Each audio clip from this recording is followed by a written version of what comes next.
Hello guys, makikita natin kung paano gawin ang ubi mama. Yan. Ganyan ang pag-prepare. Diba? Yan ang sikat ngayon sa TikTok at saka sa YouTube. Dinali natin yan sa Boracay. Tawag dyan, ubi mama. Sikat na sikat yan. Tsaka pure ubi talaga. Yung sangkap yan. Tikman namin yan. Salamat po sa aking bossing sponsor namin. Thank you. Sa kanya yan.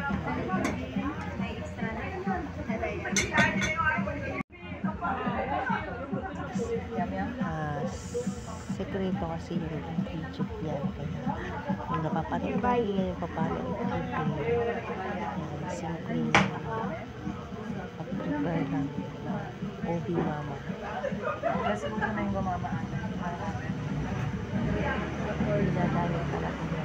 Thank you, ate.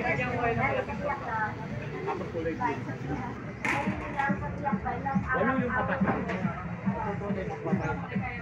Pero hindi na. Ayun na lang. Gusto na lang niya yung kaya dinutuwa ko.